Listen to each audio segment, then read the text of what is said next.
Hi everyone, welcome back to our video today. I'm so happy that you could join me for a beauty product haul. I realized after flipping through my channel here on YouTube that I have not filmed a solely beauty related haul in almost an entire year. Can you believe that? I definitely haven't been just pulling out the shopping altogether, but I think I've been much more selective about the things I've been picking up. And granted, with work and all that, I prefer not to wear my flashy colors when I'm at work. So things have been dialed back a little bit, but I have recently, in the last kind of span of a month or so, picked up some kind of fun products I want to share with you, and all beauty related, so I'm super excited about that. Let's get back in some beauty content. I'm really excited to just play with some more products. I will say though, for the most part, the beauty kind of realm of things hasn't been exciting me as much as other things, to be honest, and there hasn't been too many things that's really wowed me. Interesting, yes, but relatable, no. However, some good goodies today, but I think before we get started, I want you to take a moment and just like look at your computer and tell me, how does this setup color window thing work for you? I've tweaked things up a little bit again in an attempt to find a way to work with the natural lighting in my apartment. You know, I love filming with natural lighting, but it can be very fickle, and it kind of wants to do what it wants to do sometimes, and I'm not a great person with the camera settings, and I'm still trying to find a good consistent spot and time to film that won't have the lights coming in and out.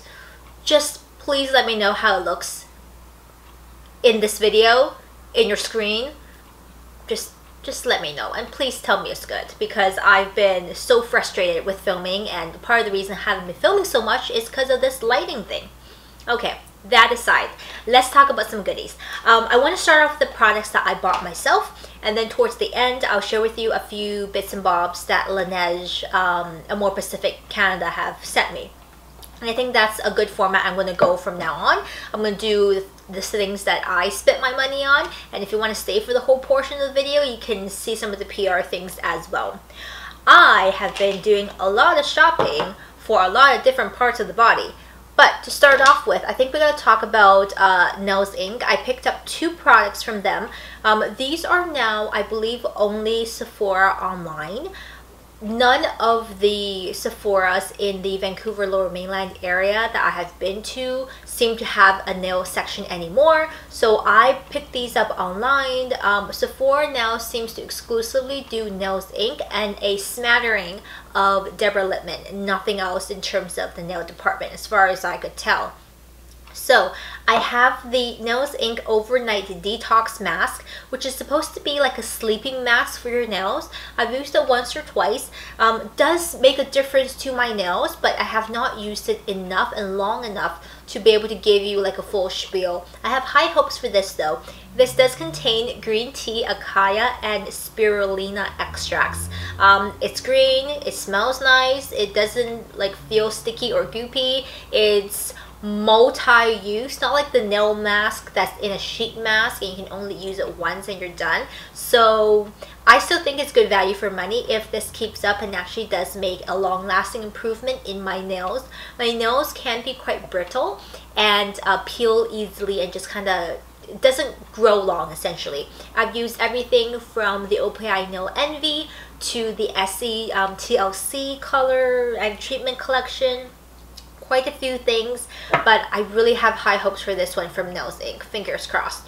Then I also did pick up the NARS Inc. Kensington Caviar nail polish top coat, and I really want to try this with both my more natural nail polishes. I've been using some of the Sensation Nail 16 free color nail polishes, but they don't last very well on my nails. But I also want to try this with some of the higher end polishes, because I did recently pick up the my first bottle actually of Smith & Colt nail polish, which is very expensive and kind of like bougie and high end. So I'm going to see if this works with both. high-end and drugstore and just see if it really makes any difference. I do own the Sechavit. There's been a lot of controversy about whether it's good for you or not, so I'm just gonna leave it at that. Okay, I also have from the drugstore the L'Oreal Infallible 24-Hour Fresh Wear Foundation in the color 400, which is Pearl. It is a bit light in intensity for me, but it seems to be the right undertone. The next color, which is, I believe, Porcelain, is the right intensity, but the wrong undertone. So I went with Pearl instead of Porcelain. I like the idea this is a fresh wear foundation. I'm hoping it will be a lightweight version of one of the more fuller coverage products, perhaps maybe a lighter version of Double Wear. That would be really great actually. And I picked this up when London Drugs was having a great sale, so much cheaper than it would be at regular price. Comes with a pump. I have not tried this yet. Let me know if you've used this. It's been getting a lot of talk over on social media and here on YouTube, so I've been watching all of those as well. I haven't used any of the other L'Oreal Infallible products, so this is my very first one. Okay, why don't we do another foundation as well? This is the Laura Mercier Flawless Lumiere Radiance Perfecting Foundation. I have the color in 1N1, N standing for neutral, which is my undertone. I want to say neutral with a smidge of pale yellow. Not a rich like golden, but a smidge of pale yellow, and that's a really hard shade to match in my opinion. A lot of lighter foundations lean either very yellow or very pink and apricot, but this matched really well with my neck, which is my natural skin color. And I have sampled, as I mentioned on my IGTV, both the Laura Mercier Lumiere foundation as well as the Dior Forever Glow. And initially I thought I liked the Dior better, but once I started trying and playing with the Laura Mercier, I think I do prefer this one. I am wearing the Dior Glow right now, and I will say it is a little bit drying and still not great for my easily dehydrated skin. So it's just, I think this is the better pick for me. However, I will say if you own this, if you tried this, what do you do about a primer for the Laura Mercier foundation? Because I find it does sink and break down a little bit around my smile lines. So I want to get a primer, but I don't want a super mattifying primer because then it makes my skin tends to make it really dry. And I also don't want a silicone laden primer either. It just doesn't feel good on my skin and tends to make me break out. So I need a primer for this. What are your recommendations and what do you like to use? This is definitely a more moisturizing texture, but just for those little spots that tend to break down easily, I would love a primer recommendation because most of my primers are hydrating. Okay, let's go into some eyeshadow and powder products. I have a few here to show you. I've been really on eyeshadow kick for some reason or the other. I have this one from, oh, let me just pop it open. This is the eyeshadow Bento from the Sephora and Mimi Box collaboration brand called KAJA. Right here, their eyeshadow bento opens up like a little bento box. It's a really ingenious design. It has hinges at the back, and you've got 3 corresponding metallic shimmer eyeshadow colors. They're very soft. They're made in Korea, and these are just kind of fun. They're not very expensive for Sephora pricing. It's got a mirror in the first tier along with your lighter shadow shade. Flip it up, you've got your mid-tone shadow shade. Flip it up again and you have your deep tone shadow shades. These come in, I believe, 3 to 4 different color combinations. The one that I have is called RoseWater 01, and I'm excited to play with this for the springtime. Seems a really springy color, even though probably not a work color combination, but I can sneak it in with some matte shadow mixing, I think. Then following through with the shimmery, sparkly eyeshadow situation, I have here my very first NARS eyeshadow in the Hardwire formula. This color is called Earthshine, and it's a really lovely kind of pale almost rose gold pink with a micro shimmer teal flip. It's super beautiful, very shiny, metallic. The swatches turn out great. This is a soft shadow, like almost like a wet soft shadow. This is a hard formula shadow. Not that one is better than the other, they're just different. I haven't used this on my eyes yet, but I love the look of this in store, so I picked up one.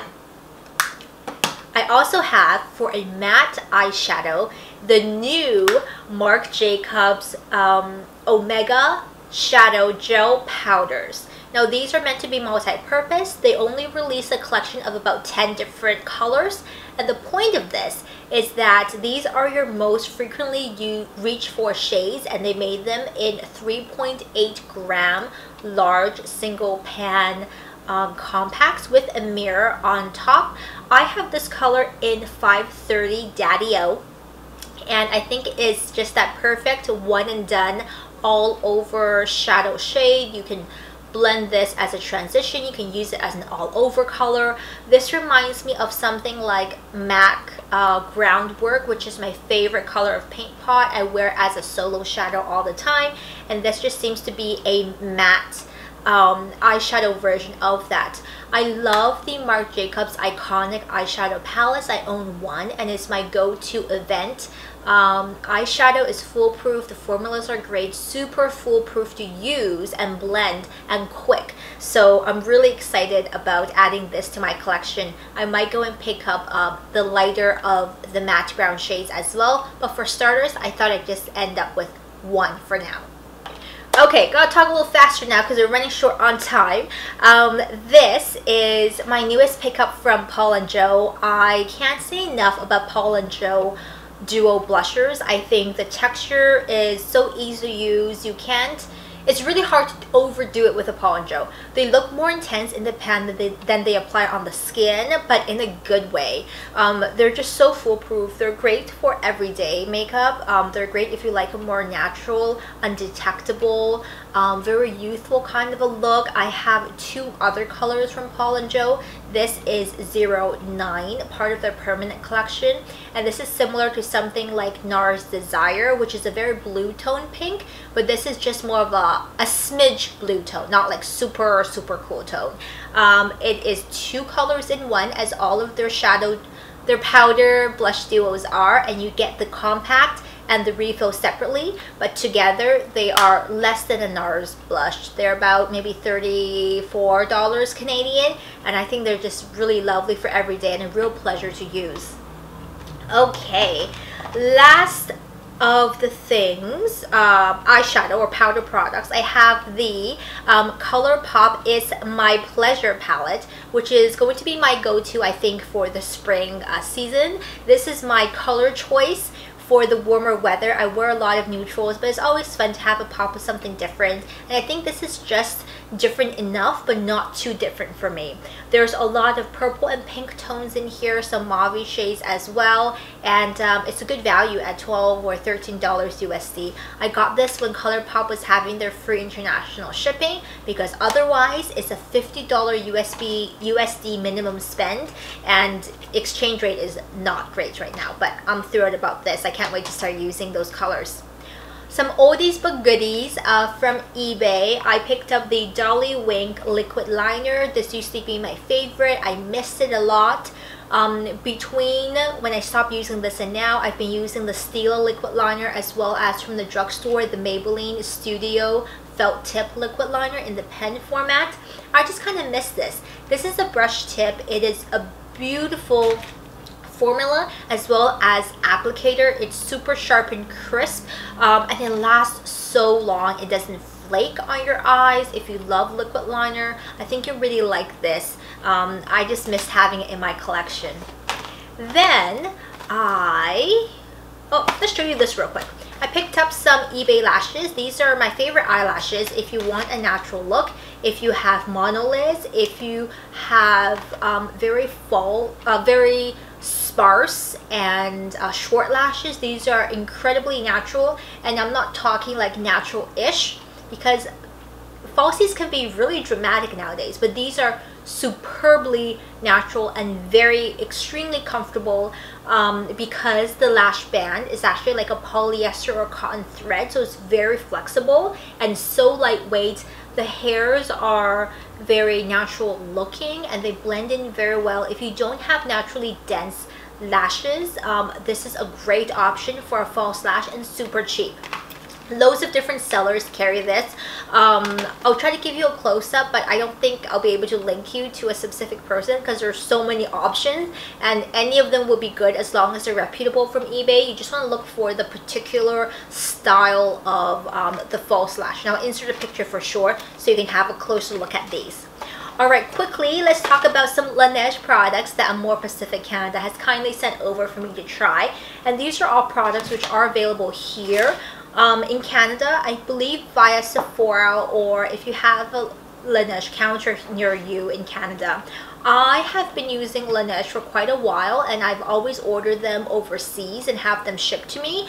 But it's nice to know that they have some things that you can buy here.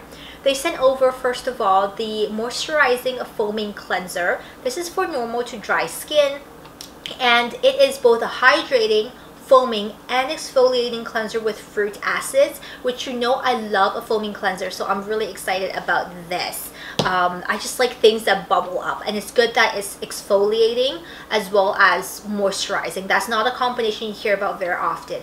Then they sent the Laneige Waterbank Dual Layer Face Oil, which is a bi-phase product you have to shake up. It does contain natural oil, so this is not oil-free, but it's meant to be a moisturizing essence that you use underneath your moisturizer. I haven't used this yet, but it seems very similar in concept to the Clarins bi-phase serum that they have. Then here is a cushion foundation. This is BB Cushion Hydra Radiance. I have the shade 21, which is beige. In the versions that's available in Korea, I sometimes will wear the lighter color, which I believe is 19 or something like that, which is porcelain, and then 21 in the Korean version is called True Beige. Here it's called beige. This seems to be a moisturizing one. I didn't know that they had a moisturizing and a regular one in North America. I know they do in Korea, so I'll see how this one goes. The compact looks the same as any other Laneige compact. It always comes with a refill, so I am excited to try this out. I haven't been using the Laneige cushions for a long time since I've had other things to use as well. So that concludes my haul for today. I hope that you enjoyed it. I can't wait to talk to you again in our next video. And leave me a comment, let me know what you've tried and what you are excited to see in terms of these products. I'll talk to you soon. Take wonderful care of yourselves. Bye for now, everyone.